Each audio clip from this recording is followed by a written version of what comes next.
Hey, everyone. It's Isaiah. Welcome. Just give me a minute to get rid of this banner down there. Welcome. So it's Isaiah, usually from isaiahbell.com, but today, Isaiah from OTALOCO. I am coming to talk to you about the OTALOCO Congress.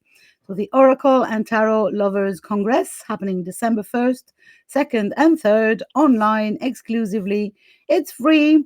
There's so many great things to benefit from joining us and registering. You get 21 speakers with 21 talks, and I have listened to some of those, and they're amazing. If I say so myself, then we have free readings, we have free books, we have free decks. Yes, you heard that right. If you're a deck maniac, this is it. You can get a free deck, or at least many, or even maybe many decks. And every day on the launchpad to this amazing conference, I am meeting with one of the speakers, and today we meet Jacky. Hi, Jacky. Hi, Isaiah. How are we doing today? I'm doing good, actually. It's sunny here today in France, so I'm kind of, it's been raining for a week in a row, so it's like, oh, yes. Thank you. The same in the UK. It is actually sunny for the first time in a long time. Awesome. So let's enjoy that. Get to the beach. I can't go to the beach anytime soon, but the forest is nice enough. Yes. Awesome. Absolutely. So let's remind anyone who's listening of the title of your talk, if you do remember it by heart, which I don't. So my title is How Tarot's Influenced My Life. Ooh. So I have been a big time, I'm guessing. Sorry? Big time, I'm guessing. Yeah, no, actually, it's interesting. Tarot's always been with me. It's been part of my life since I was 18, 19. I did have a break away from it, but it's back. I showed my decks. I've got 49 decks. So I'm not quite as obsessed as some people, but I'm getting up there. And I'm sure after this event, I will have a few new yeah, decks. The thing is now we're also going to have this invitation to get decks on Deckable. So yeah, immaterial decks, which is even more decks. Oh my God. Yes. Anyway, I have for you, like all of my guests, question. So you ready? Okay. One of them is a sin. So let's start with a serious. Okay. And I know that you do readings. So I was wondering, how do you balance when you answer to people the spiritual and practical aspects? So, sometimes people want to know, very practical things on their lives. So as we know, the tarot has spiritual answers. So how do you balance that? Yeah. So for me, personally, when I work with people through the tarot, I give a reading with both, because to me, my journey is partly spiritual. It is a healing journey as well. So I do answer. I feel that everyone needs some spiritual guidance as well in a reading.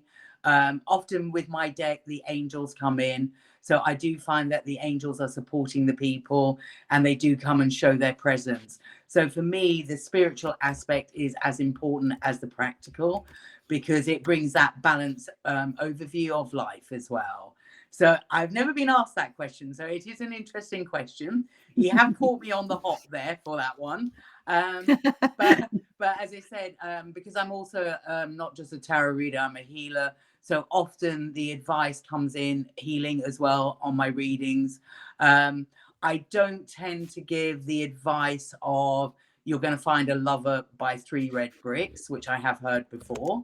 No, mine is about moving yourself forward and loving yourself, that kind of thing. So for me, it's about empowering people and giving them choices on their journey that are right for them.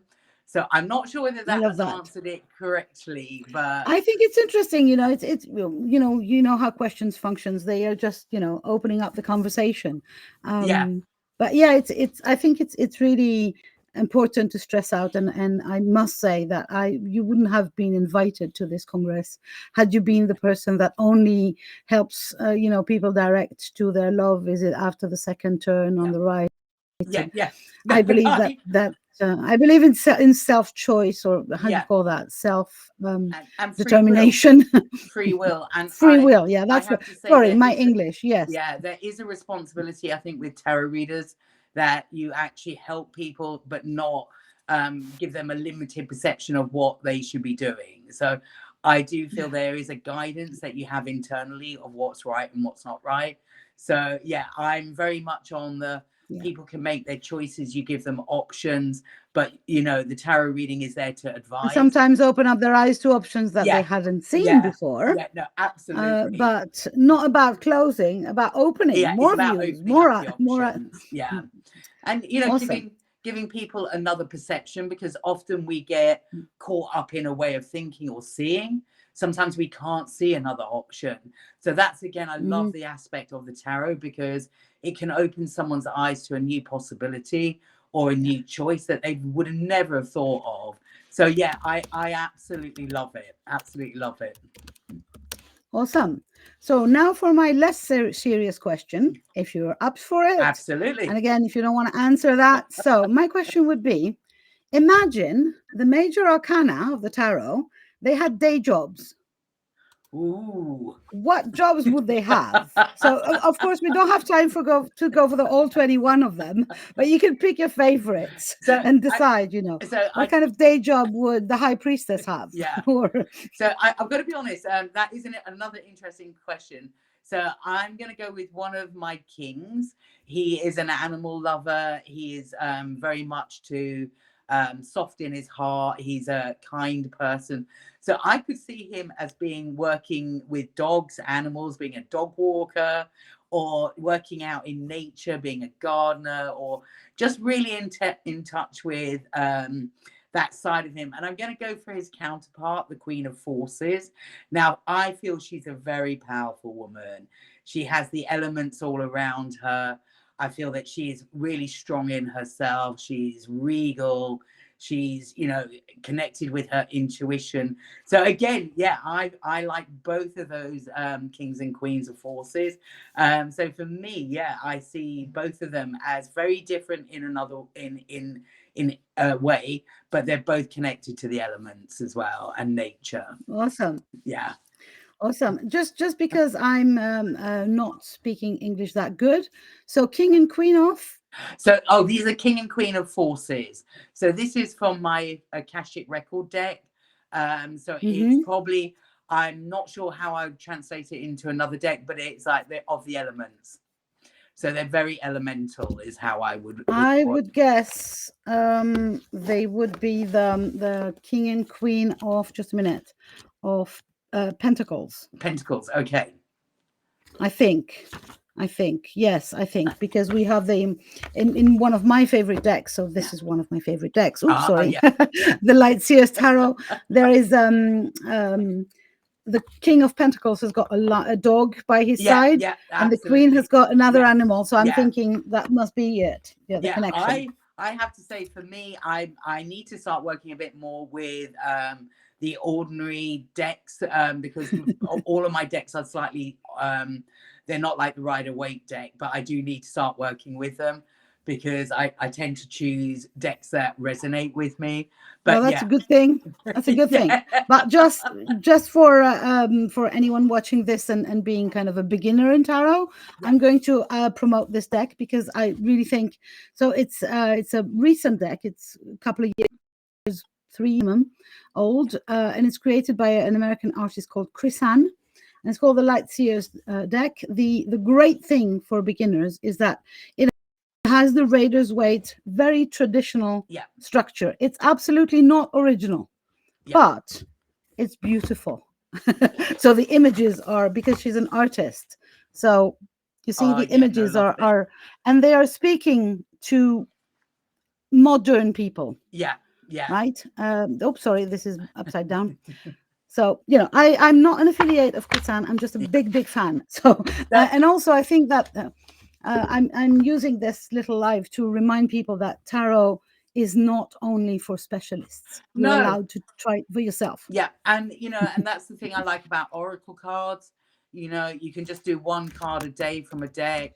I did today the Native American Nature Spirit, so that was one of the cards I pulled today for myself. Yeah, I love that. And you know, again, it doesn't have to be a full reading. You can just get a message per day that will help you steer your day or your course in that moment in time. So no, Absolutely. yeah. So I do have a lot of other tarot decks, but they are very much more. So another one that I do have is the Enchanted Tarot. Ooh, I'm going to stop you there because we're over 10 minutes and we said we'd keep it short. And I know that if you're going to start sharing all your 49 decks, we're never finished. I'll stop now. So if you want to know more about Jacky, about her relation to the tarot, about how the tarot changed her life, join us in OTALOCO, December 1st, 2nd, and 3rd. You get to listen to her talk, obviously, but also she will be in some of our live panels. Yes. We'll have live panels with some of our speakers. So we get to chat and compare decks, Yeah. you know. I'll show you mine, I'll show you yours. Sounds lovely. Show you and you get access to freebies and you get access to another 21 other speakers, because actually I'm saying we're 21 speakers, but hey, there's 22 of us now, because we have a guest of honor. We have Nick Kellett, president and CEO and founder of Deckable, coming to explain what Deckable is. So anyway, thank you very much, Jacky. I'm really excited to hear your talk, and I know for a fact that you're one of the things that you are giving away is amazing. So just you guys register for the link somewhere around this, depending on which platform you watch. And if you don't find the link, or if you want to ask any more questions, please reach out either to Jacky, obviously, or to myself. Lots of love to everyone, and I'll talk to you soon. Bye for now. Thank you. Bye.